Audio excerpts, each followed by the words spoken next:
সভানেত্ৰী কিন্তু পঞ্চায়তত স্বামীৰ কাম কি পঞ্চায়তত পত্নীৰ নামত স্বামীয়ে কাম কৰিব নোৱাৰিব নিৰ্বাচিত সভানেত্ৰীৰ স্বামীয়ে কামত কৰিব নোৱাৰিব হস্তক্ষেপ যদি স্বামীয়ে বা ককাইক ভাইকে পত্নীৰ ককাইক ভাইক বা স্বামীয়ে পঞ্চায়তৰ কামত কিবা হস্তক্ষেপ কৰে তেনেহলে গটিয়াই বাহিৰ কৰি দিয়ক পত্নীৰ নামত কাম-কাজ চলোৱা স্বামীৰ বিৰুদ্ধে এতিয়া কঠোৰ হৈছে বিভাগীয়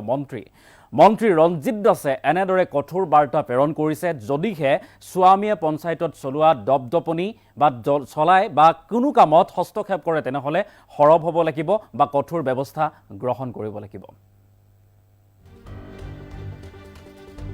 পঞ্চায়তত পত্নী সভানেত্ৰী কিন্তু স্বামীয়ে কৰিব নোৱাৰিব একো কাম কঠোৰ হৈছে বিভাগীয় মন্ত্ৰী পঞ্চায়তত পত্নীৰ নামত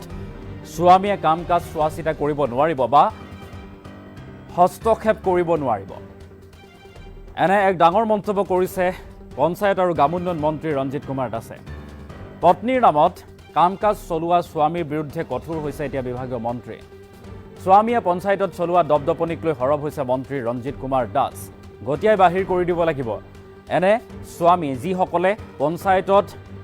হস্তক্ষেপ কৰিব পঞ্চায়তে স্বাধীন ভিজিট হ'ব বুলিও এতিয়া মন্ত্ৰী ৰঞ্জিত দাসে ডাঙৰ মন্তব্য কৰিছে পঞ্চায়তৰ সভাকক্ষত নিৰ্বাচিত সভানেত্ৰী সদস্যাৰ স্বামীৰ প্ৰৱেশতো থাকিব বাধা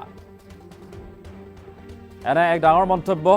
মন্ত্ৰী ৰঞ্জিত দাসৰ আমি মন্তব্যটো শুনাম কিন্তু তাৰ বাবে তথ্য লৈ আহিছোঁ যে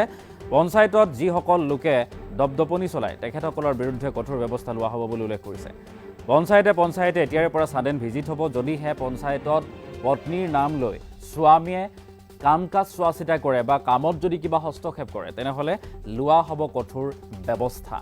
মন্ত্ৰী ৰঞ্জিত দাসে এই সন্দৰ্ভত কি কৈছিল আমি সেই মন্তব্য শুনাব বিচাৰিছোঁ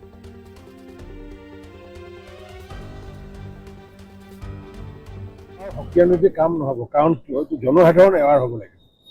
কাৰণ জনসাধাৰণে তেওঁলোকক যিহেতু ভোট প্ৰদান কৰিছে গতিকে স্থানীয় জনসাধাৰণসকলে কোনোবা যদি ফাতেমা বিবিক প্ৰেচিডেণ্ট হিচাপে নিৰ্বাচিত কৰাৰ পিছত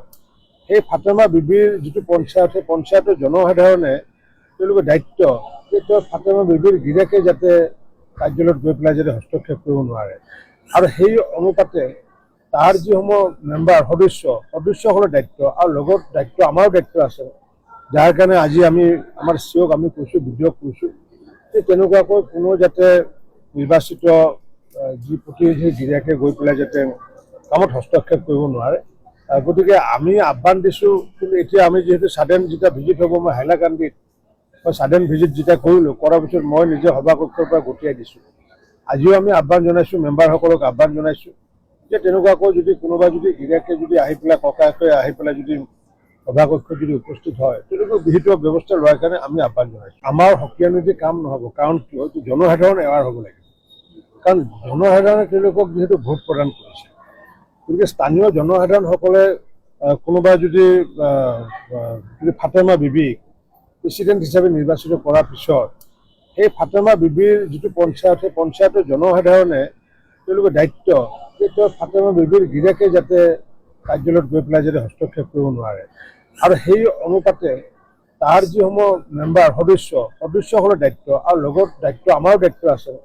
যাৰ কাৰণে আজি আমি আমাৰ চিঅ'ক আমি কৈছোঁ বিডিঅ'ক কৈছোঁ যে তেনেকুৱাকৈ কোনো যাতে